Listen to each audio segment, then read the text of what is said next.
Assalamu alaikum wa rahmatullahi wa barakatuh. Ahlan wa sahlan wa marhaban bikum. Welcome to another edition of the Sulaimaan Ravat show. Beautiful Friday evening, nice and warm. I think this afternoon in Johannesburg it touched about 30 degrees Celsius. I was looking at the weather forecast the entire week, really looking forward to nice rainfall, but I see it's not forecast for the Johannesburg region, not for the next few days, right until next week, Monday, Tuesday. Very little chance of rain falling in Gauteng. But when I was looking at the weather forecast, I saw that in Western Cape and in KwaZulu-Natal, strong chance of rain and decent rain. So we make dua to Allah Tabaraka wa Ta'ala that He grants us beneficial rain throughout our country, inshallah. We're still in spring, right? So September, October, November, 3 months of spring, it really gets into summer weather when you look at December, January, February, but it can already get fairly hot in this period as you go into October. Slowly but surely now the jackets will be put away, the blankets will be put away. I wonder if there's going to be one more cold front or whether we've seen the last of it. So it feels a little bit like a public holiday today, doesn't it? Yesterday was a public holiday. Many people took off today. The state schools in Gauteng, I understand, were open. Some state schools got permission and they closed. Many of the Muslim schools in Gauteng in particular were closed today. I was speaking to a friend as I was driving to the studios earlier this evening. He said in Natal that the next week is school holidays. I know here the school holidays have been pushed back in terms of the revised calendar to the latter part of October. But whatever the case may be, people have turned this into a bit of a long weekend. I know we had quite a bit of a challenge in getting guests arranged for the program for tonight because many of the guests were not available. They're like, hey, you know what, we are in the bush. We are on the beach. I think all of Gauteng is probably sitting on the beachfront in Durban. It's the first time now that the rules really allow you to go on holiday. You could previously go to game parks and that kind of thing. Now you can go and book into a hotel and go to the beach. And people could not do so in April. They could not do so in June, July. It's been a tough how many months now? April, May, June, July, August, September, 6 months since the lockdown started. So, yeah, you know, I don't blame people for wanting to have this break. I don't blame people for wanting to get out and for wanting to take a bit of a breather as a family. We make dua to Allah Tabaraka wa Ta'ala that He keeps one and all safe on the roads. We make dua to Allah that He grants us barakah. During this weekend so that we can rest nicely, we can socialize nicely. I was saying something on the radio this morning and I want to share this with the viewers of ITV as well. And that is that, this whole COVID experience, right now we're feeling pretty relaxed. As much as we know that we're still not out of the woods totally. There are still infections taking place. There are still people dying, although at a much, much lower rate. And that the second wave could come, but it's not imminent. It's not due to come right now. We saw in the UK, the second wave kind of hitting and restrictions kind of coming in place once again. Maybe not exactly to the extent that it was there earlier in the year, but the second wave is a reality. We see that in the US as well. But notwithstanding all of that, we've got it in the back of our minds. But I think that people are relaxed, fairly chilled, and wanting to catch up on a lot of socializing, eating out, picnicking, braaiing, all of that, all over this place. But what about a little bit more of what we were deprived of spiritually due to the lockdown? And I was saying this morning, in relation to the Jummah prayer, that now that the restrictions have been eased and the masjids can take half capacity inside up to a cap of 250 and then 500 outside and that kind of thing. So it's much easier now to perform your Jummah Salah in larger congregations than it was last week or in the last 6 months. And I said we need to take advantage of this. We need to come out now. We've built a bit of a habit and routine where you're making Jummah in smaller groups, perhaps you're making it home. So convenient for you to perform Jummah at home. You don't have to take out the car. You don't have to worry about the lengthy speech of the Imam. You don't have to worry about all the congestion getting in and out and the traffic and the parking. But Jummah is about larger gatherings, right? I was discussing the very famous verse from Surah Jumu'ah where Allah Tabaraka wa Ta'ala says, Ya ayyuha alladhina amanu إذا نودي للصلاة من يوم الجمعة فاسعوا إلى ذكر الله وذروا البيع. I'm not going to go into a lengthy translation or explanation in this regard. But we all know the crux and the core message of this verse. Allah Tabaraka wa Ta'ala is saying to us that when the time of Jum'ah sets in, when the adhan is given, you've got to leave everything. You've got to leave your trade and you've got to come to the masjid for Jum'ah Salah. Now, has the question ever crossed your mind that why not for Zohar? Why does the Quran not tell us that when the Dhuhr azan goes, you've got to shut your business and you've got to continue with everything else, and I mean discontinue everything else and come to the masjid? Why doesn't that happen?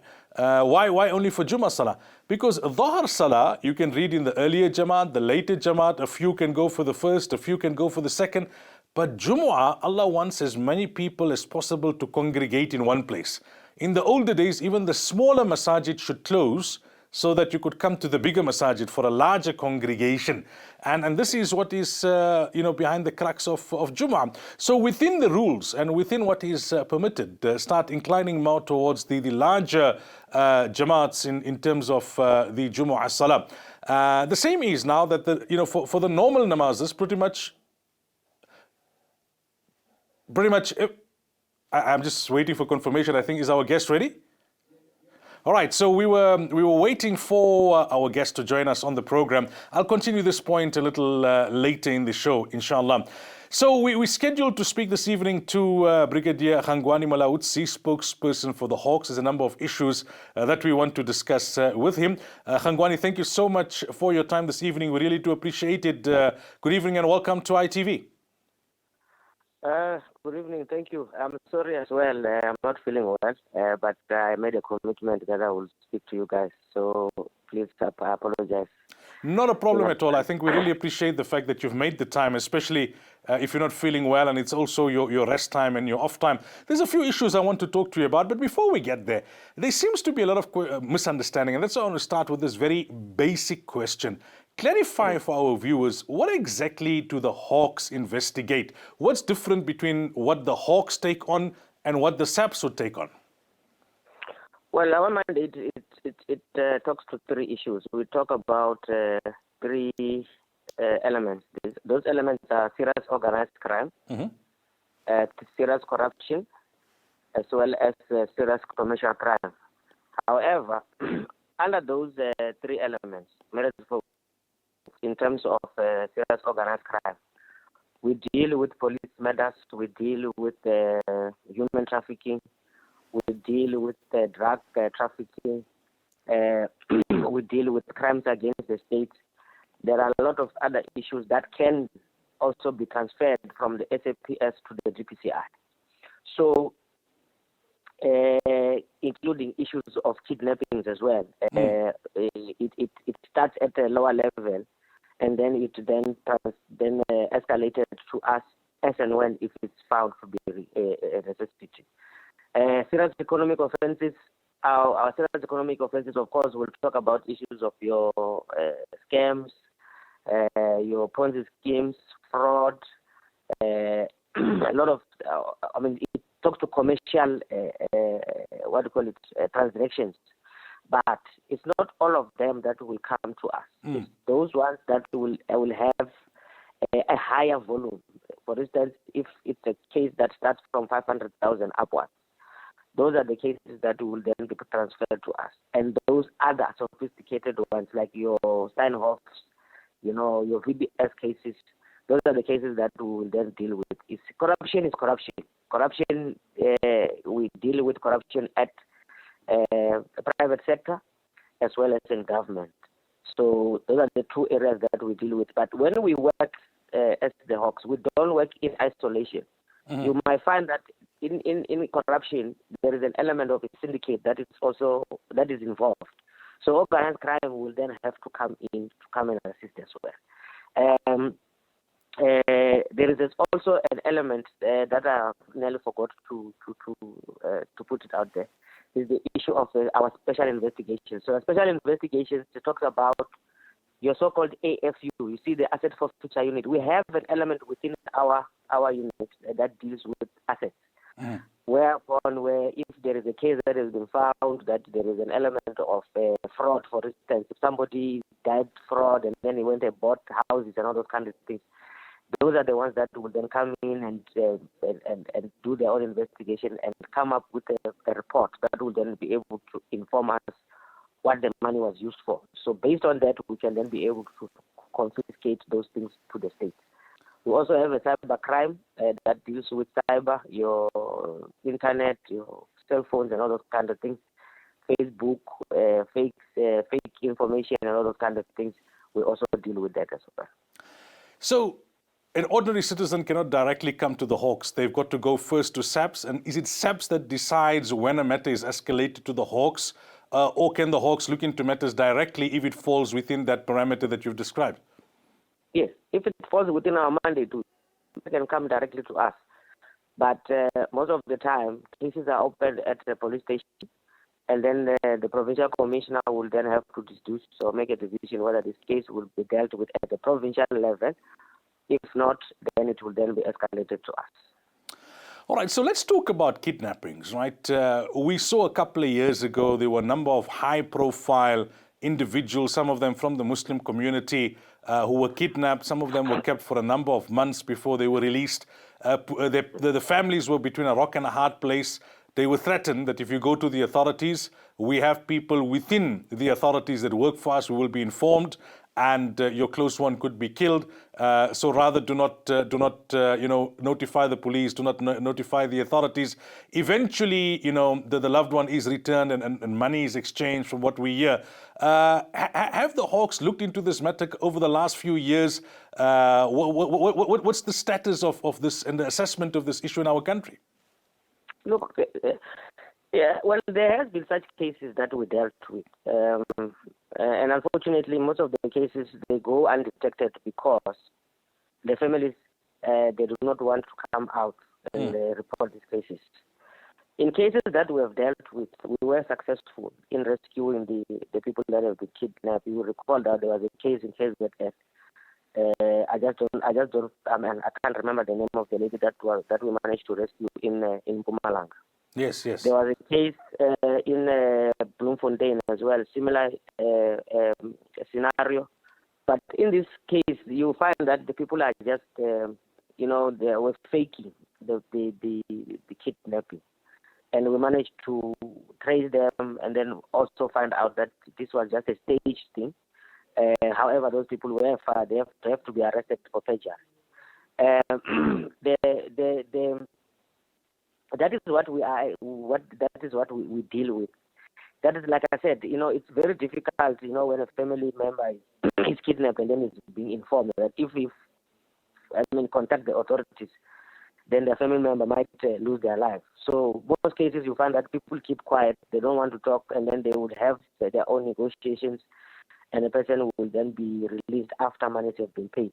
But we believe that we have cracked the syndicate with this case in KZN, because there's a lot of things that are now coming out that these guys that we have arrested and are still in custody as we speak might have been involved in other similar cases. So that information is still being, to make sure that we put all the pieces together so that we can be able to present it in court. But this is our mandate, and we always try and make sure that we go out to communities, that people must not be afraid. We have the capabilities. We have the capabilities. We have the experience to deal with such cases. And there's been a lot of cases. Some of them, like I said, they are minor cases, but those are kidnappings. Individuals are involved. You cannot just leave them as they are. So we have to come in and rescue those. So there's a lot of cases that we have dealt with, and we're very successful in those cases. Now, in terms of the syndicate that you mentioned you've managed to crack, there are theories floating around that is just the bottom rung. That is that group of individuals who have been employed to carry out the kidnapping and to hold the hostage. But the real big guns are higher up, perhaps even out of the country. They are the ones who get the ransom money at the end of the day. It's true. There are those who, of course, you have your runners. If you're a drug trade, you have your runners. They're the ones who do the dirty work. Then the big guns are sitting somewhere, But with this case, these are the guys who have been running this thing. We know for a fact that they are the ones who were actually involved. So we are of the view that we have the right people. In other cases, yes, unfortunately, I don't know whether people take an oath that they don't want to even disclose who their people are. Those ones that we have arrested, some of them, they even refuse, to give us information.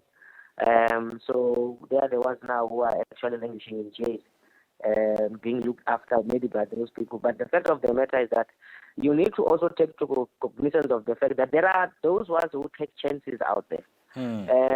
They do take chances, and some of them, they become successful in that as well. And once you give them an opportunity to do it, they will do it again. So immediately when we hear of such things, we need to be able to deal with them as soon as possible, because we don't want a situation where people will then have to take the law into their own hands. What we need to request from the listeners or from the viewers is to say, please, let us all speak. Let us all be one. If you know of any information that might assist in any investigation, people must not hesitate to go and to inform the police.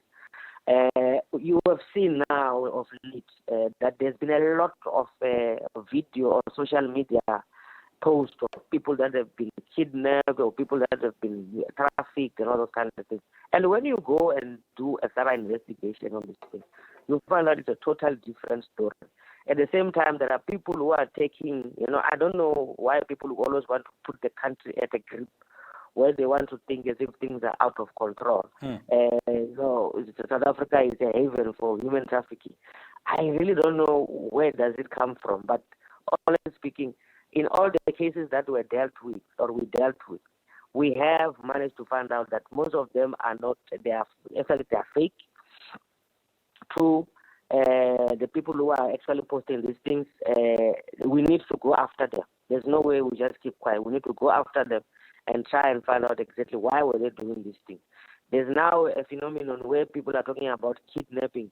Kidnappings, yes, you might find that there's a kid who has gone missing at home. We put all the resources, you find that the kid is having a party or is sitting with friends somewhere in Cape Town or wherever. We were running around with a case here of a young girl, 16 years old, who went to Cape Town. We have to deploy people in Cape Town on to find out she was having lunch. She didn't go home, and she did not inform her parents, who were very worried, and we managed to get hold of her in Johannesburg. So those that people must not think as if we are not taking these things here. There are genuine cases. Those are but there are people who are taking advantage of this situation, and then they want to. I don't know why they are doing it. It's something that I think the psychologists must be able to assist us in that manner. All right, we take a quick break. When we come back, we continue the discussion with the spokesperson of the Hawks.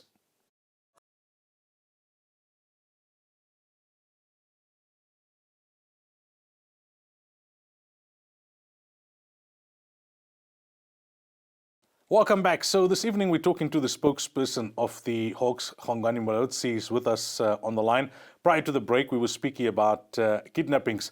Khongwane, you were talking about how many times an incident is reported in the media as a kidnapping, and then when an investigation takes place, it turns out to be not a kidnapping, but something different altogether.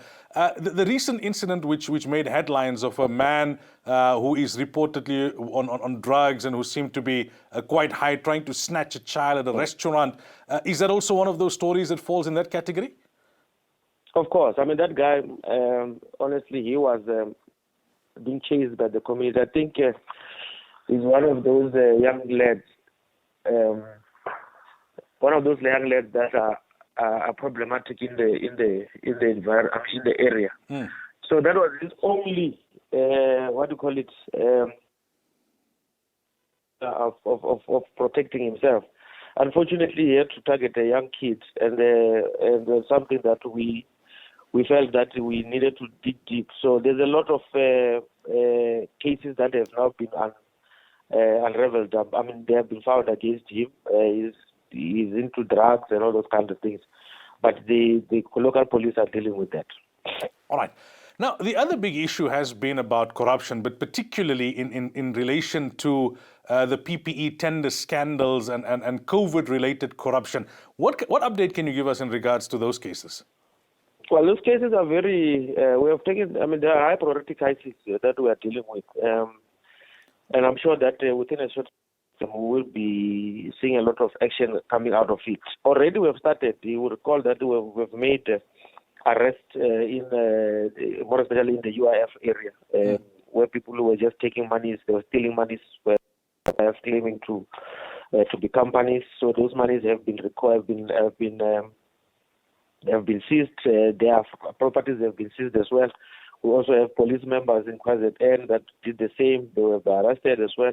So there's another one I'm sure that is going to be coming up sometime next week, where about 120-something thousand was stolen from the UIF. So those are the cases. These are cases that we are working on a daily basis. And like I said, in one of the interviews, the president spoke about this fusion center. The fusion center is assisting us a lot because all of us, it's not only the Hawks, it's for us, the police, the SARS, the FIC.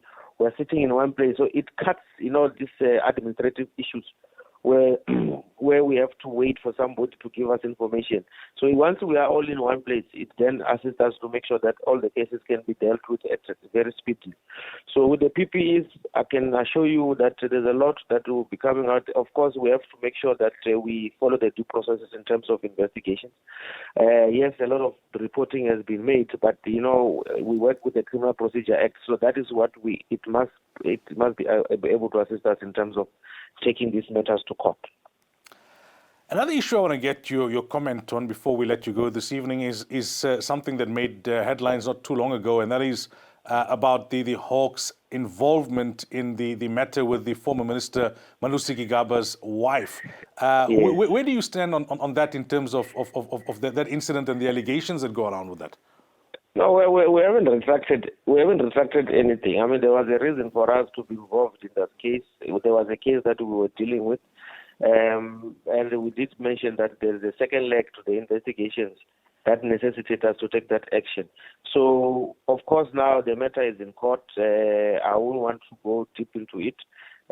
We're just waiting for a ruling now to find out if we really indeed violated the constitutional rights. If that's the case, then we'll have to relook at our own strategies as to how best we can be able to deal with such cases moving forward. Last question, Khangwane. In terms of infrastructure of the Hawks, do you have similar kind of challenges that others, like within the police, within law enforcement, have? Lack of resources, lack of adequate staff, skilled staff, lack of infrastructure? Well, we have embarked on a program now. It's a project that to recruit more members within the GPCI. 2, 3, 4 years ago, we had when it comes to human resources within the environment. So that is changing now, so that we can be able to, service the country with service our people, with good investigators. At the same time, resources, your physical resources will always be a challenge. You will always need, better equipment and all those kind of things. But with what we have, I'm sure that we are able to do what we can. Of course, there is a new, I think it's a supply chain program by the police as a whole that has been going to be embarked on, and we have been included as such, so that we can also be highly equipped in terms of fighting serious crime in this country. Khangwane, we really thank you for your time this evening. Much appreciated. You're welcome. Thank you, sir. Have a great evening and a great weekend. Thank you, sir. Bye. That was spokesperson for the Hawks, Brigadier Khangwane Molawutsi. He's not feeling too well, so we really appreciate the fact that he fulfilled the commitment and he gave us some time. We wanted to focus the entire program this evening on the issue of kidnappings and crime in general, kidnappings in specific. We were due to have a spokesperson from SAPS and also some brothers from the CPF. Unfortunately, that did not materialize. So we really appreciate the fact that Khangwane gave us this time during this evening. Like I said just before he came on the line with us, that it's not a public holiday, but it feels like a public holiday because yesterday was a public holiday and many people took off today, and they've turned it into a long weekend. But yeah, there are still issues to discuss, so that's something which is of concern. You really feel for families. May Allah Ta'ala protect one and all, and may Allah keep us safe. Because if someone that's close to you is taken, now you are told, listen, if you tell the authorities, then your loved one's life is at stake. And we know, it's a fact, unfortunately in South Africa, that there's a lot of corruption within the ranks of the authorities.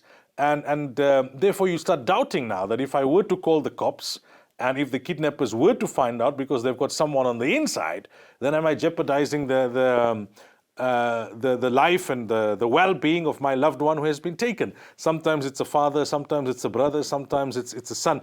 It must be absolutely agonizing. It must be really. I can't even begin to imagine what it's like. I wouldn't wish something like this on my worst enemy. Those who have gone through it, only they know what they have gone through, and may Allah make it easy for them, and may Allah protect them, and may Allah protect one and all, and may Allah make it such that the back of this syndicate can be broken once and for all. This is a crime of a different nature altogether. One is, you rob somebody of their money, you break into a house. I'm not saying that any of that is justified, but to take someone away and now to put the family in that position for months sometimes. They don't know how is he okay, what's the circumstances, what's the conditions, that person, what they go through, and how they are kept, and what goes through their mind, mentally and emotionally. It takes months, if not years, to recover thereafter, if ever you can claim to have been fully recovered. So we make dua, and we should continue to make dua to Allah Tabaraka wa Ta'ala in that regard. Now, just before Khangwani joined us on the line, that spokesperson for the Hawks, I was making a point, and I want to conclude that point. I was saying that this morning I was discussing that Jumu'ah is meant to have larger congregations. And now that the rules have been relaxed, and now that the restrictions are a much lower level, as far as possible, we should try and take part in the larger congregations for Jumu'ah in the masjid. It becomes convenient, to have a smaller congregation, come out early, less inconvenient, closer to home, closer to the business. But the whole essence of Jumu'ah is in those larger congregations. That's why Allah Tabaraka wa Ta'ala said that when the time of Jumu'ah comes, when the adhan is sounded out, you leave everything and you hasten to the masjid. Because that's obligatory, right? You have to stop trade, you have to cease trade. But it's not the same for Dhahar. Dhahar, you can continue even though the Dhahar is going on in your local masjid. You can go later on to another masjid and perform your Dhahar there. Some of the staff can leave and do Dhahar early, some can go later at another, because nowadays within the surrounds you would have different Jamaats. Some at 1:15, others at 1 o'clock, others at 1:15, others at 1:30. The time is lengthy. But Jumu'ah, you are encouraged, to all come together and be part of one congregation. And I had mentioned earlier on, for those who are not watching at the time, that in the old days, even the smaller masjids in a locality would close on the day of Jummah so that people could congregate in the Jami' masjid, in one big masjid in the town or in the bigger masjids. Nowadays, it's almost like, every small musalla, Jamaat Khana. At times, if the others are full, then understood.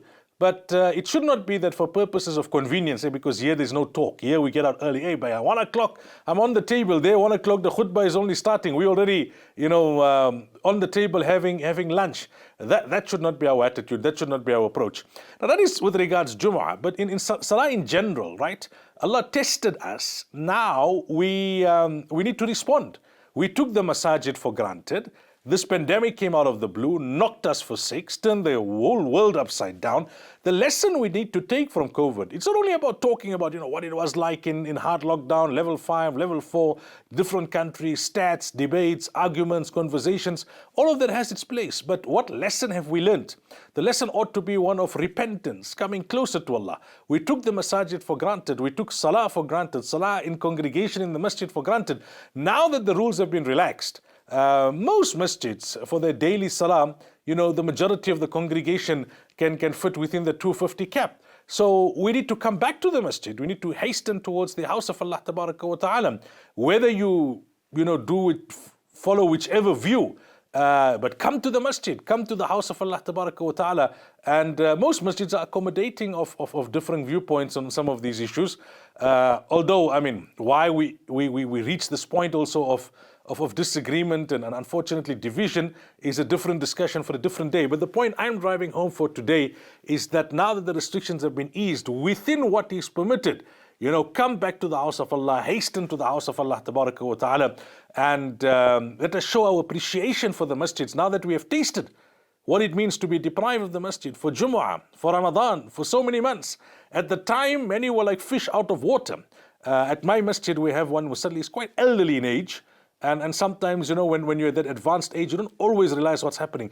Salah was such a routine for him that even during hard lockdown, when the gates were shut to mass congregations, when the adhan would go, he would walk out of the house and start walking to the masjid. And his wife would tell him, but where are you going? It's closed. He'd say, no, it's time for salah. He'd walk right till the gate, then see it's closed, and walk back home. That's the attachment to the house of Allah. Last week, Jummah time, in my masjid, I saw one man. Not very elderly, but fairly elderly, probably late 60s, come to the doors of the masjid. It was the first Jummah he was reading, and he lifted up his hands before he entered the masjid, and the tears were just flowing. The tears were just flowing. This is a bounty of Allah that we have taken for granted. Let me round up the point by saying, it's a bounty of Allah we have taken for granted in relation to the masjid, but in relation to everything else. Now that things are a bit more relaxed, yes, you want to catch up on socializing, on visiting, on holidaying, doing all of that within the rules, but also start reflecting that did this COVID make me a better Muslim? Did this COVID bring me closer to Allah? Did this COVID make me fix that which needed to be fixed in my life? If not, then we have failed the test. We have failed the test. And Allah forbid that Allah test us again with the second wave, which could be far worse. May Allah save us, may Allah protect us, may Allah uplift this virus totally, so that we don't have to deal with any subsequent wave. Ameen ya Rabbal Alameen. We take a break, we continue the program thereafter.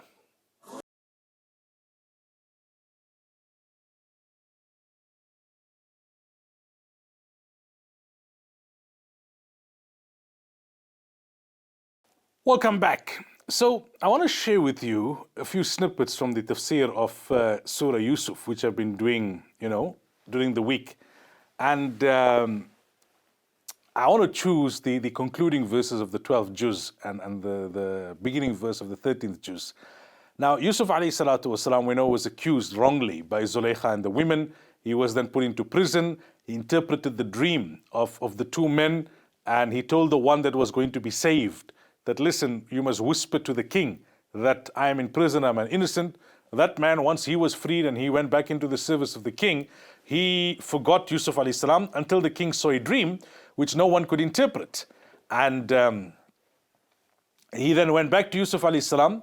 Yusuf alayhi salam not only interpreted the dream, and here you see already the charming manners of Yusuf alayhi salam. Here's a man coming now, right? The same man whom Yusuf alayhi salam had helped when he was in prison by interpreting his dream. And he asked him one small favor, that listen, when you go back to the service of the king, after you've been exonerated, because both the cupbearer and the chef were accused of trying to poison the king, and they were both put into prison while the investigation was taking place. But the chef was guilty, the cupbearer was not. That's why he told the one who said that I see myself, with grapes, squeezing grapes. He said, well, you will be serving wine to the king. And the other one said, I saw the birds eating of bread from my head. He said, you will. He didn't tell each one. He didn't tell them directly which outcome related to who. He said, one of you will serve the king and one of you will be crucified. There is wisdom in that also. That Yusuf alayhi salatu wasalam did not want to make the remaining days of the man who was going to be crucified a total and absolute misery.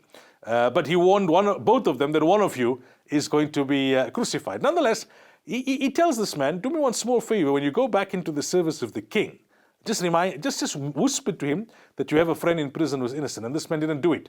Now he comes back and he says, Yusuf ayyuha siddiq, oh the truthful Yusuf, aftina fi sab'i baqaratin siman, ya'kuluhunna sab'un ijaf, wa sab'i sumbulatin khudr, wa ukhara yabisat. The king has seen this dream, 7 fat cows, or 7 fat cows are being eaten by 7 lean cows, and 7 grains of corn which are green, and then there are 7 grains of corn which are totally dry.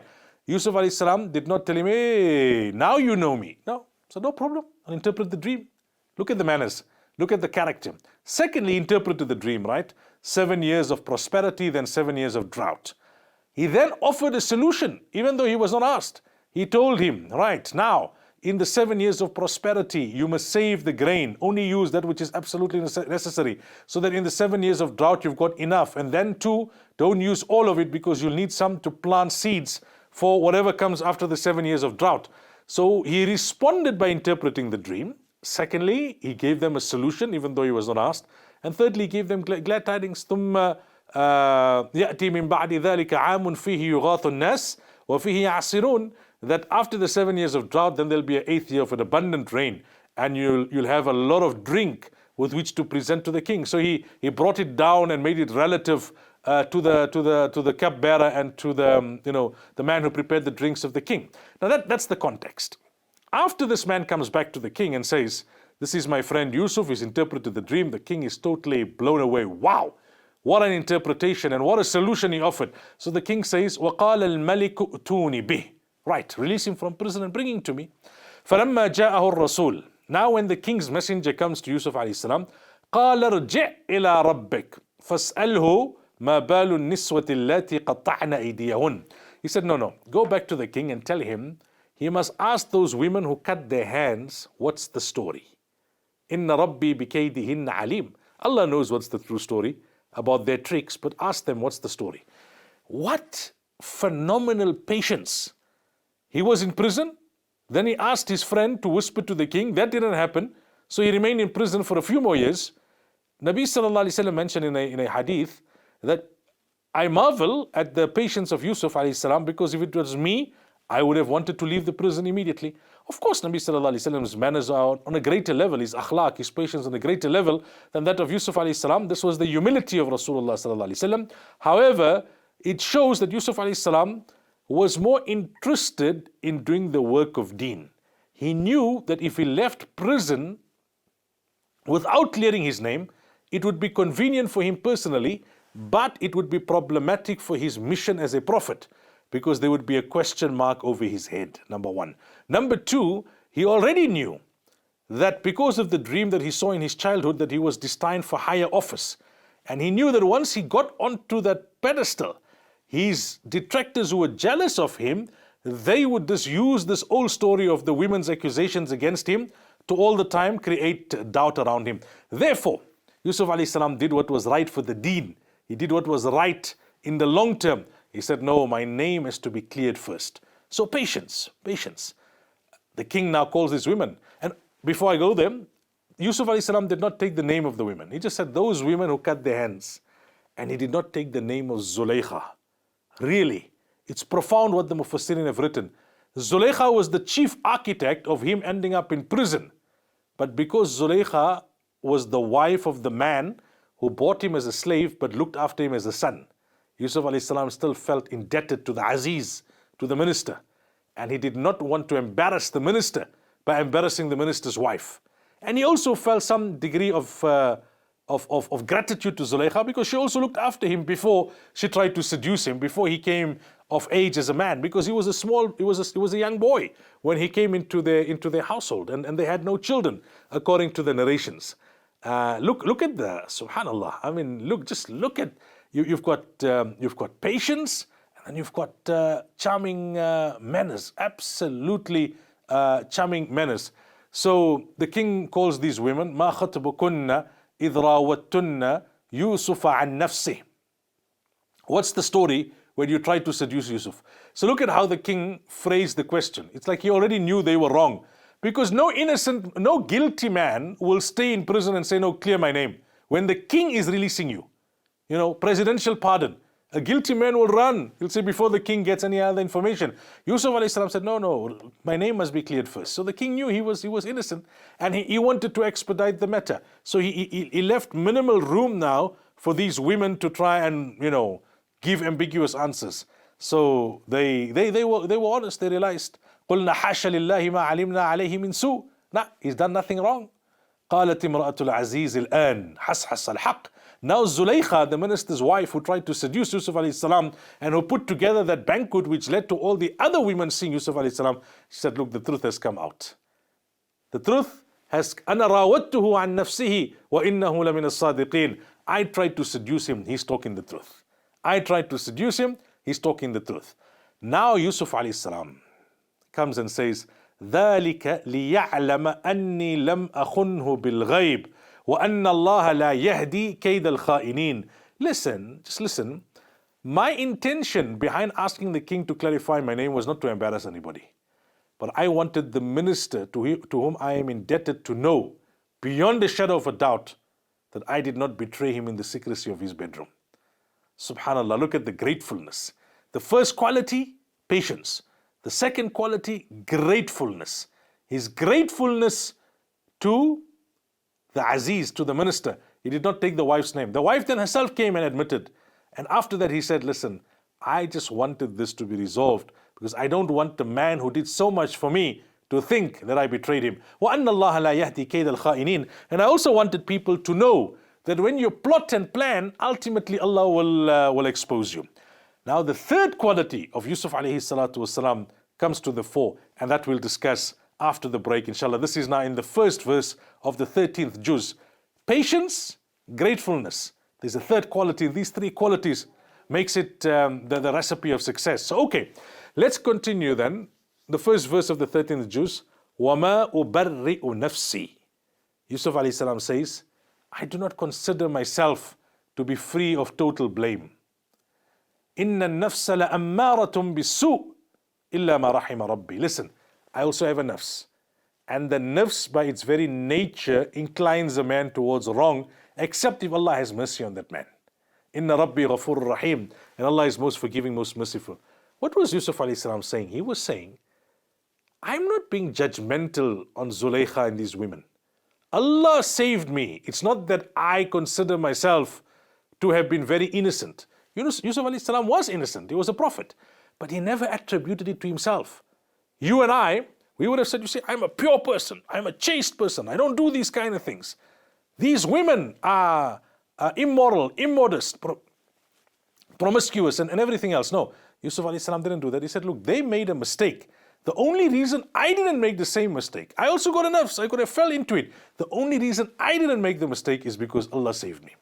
Now the nafs is referred to here as ammara, that which inclines you to evil, prompts you to evil. But in another verse of Surah Qiyamah, Allah refers to it as lawwama. وَلَا أُقْسِمُ بِالنَّفْسِ اللَّوَّامَةِ. That which rebukes you if you incline towards evil. Now seemingly there's a contradiction. And then there's a third description of the nafs, mutma'inna in Surah Al-Fajr, that which is tranquil. So what is it then? Is the nafs that which prompts you to evil, or that which rebukes you when you incline to evil, or that which is tranquil? The scholars write these different stages. By default, the nature of the nafs is such that it will prompt you towards evil. The devil will do it externally, the nafs will do it internally. These are your two greatest enemies. However, the more the nafs prompts you to the evil and the more you resist that prompting, your nafs moves from ammara to lawwama. Now that very nafs will prohibit you from evil every time you are prompted. And the more you sustain that every time you are prompted to do evil, the nafs rebukes you and you don't do it, then you go to the highest category, which is mutma'inna. You become tranquil.